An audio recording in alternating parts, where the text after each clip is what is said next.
તમે લોકો અહીંયા જોઈ શકો છો, આ બલૂન છે અને આપણે અહીંયા લીધો છે ગ્લાસ જેની અંદર પાણી મૂક્યું છે, બરાબર.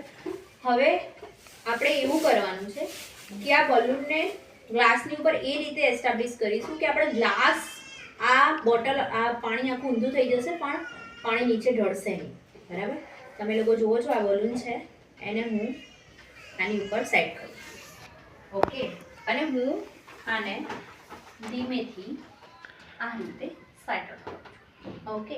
અહીંયા મારે એ કરવાનું છે કે મારો ઉપરનો હાથ છે એ મારે પકડી જ રાખવાનો છે, બરાબર. પણ મારો જો નીચેનો હાથ છે જે સપોર્ટ આપી રહ્યો છે બલૂનને, ઓકે, એ હું ધીમે ધીમે ધીમે ધીમે મુક્ત કરીશ.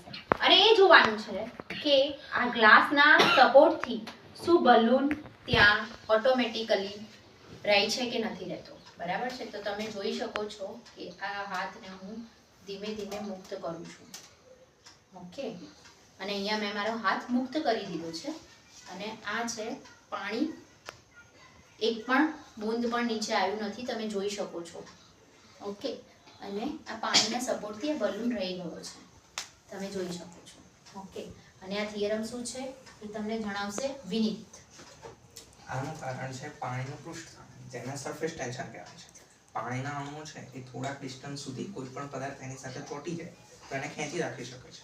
અને જે બલૂન છે એ જ થયું, આપણે પાણીને બલૂન છે એ પાણીના કોન્ટેક્ટમાં આવ્યું તો જે પાણીના અણુઓ હતા એમ બલૂનને કોન્ટેક્ટમાં ખેંચી લીધું, પકડી રાખે છે. એના કારણે એ બલૂન ટકી શકે છે, નીચે નથી પડી શકતું. પૃષ્ઠતાણ છે કે આ પાણીના જે અણુઓ છે એને કોને પકડી રાખ્યું? બલૂન. કોને પકડી રાખ્યું? બલૂનની સપાટીને શું કર્યું? પકડી રાખ્યું. ઓકે, એટલે પાણીના અણુ કરતા જે વસ્તુ હલકી છે એને એ શું કરશે? પકડી રાખશે.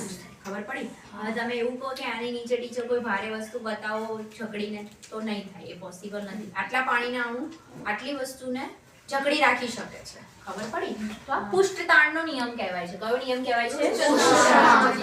ખબર પડી તમને લોકોને? Okay, thank you.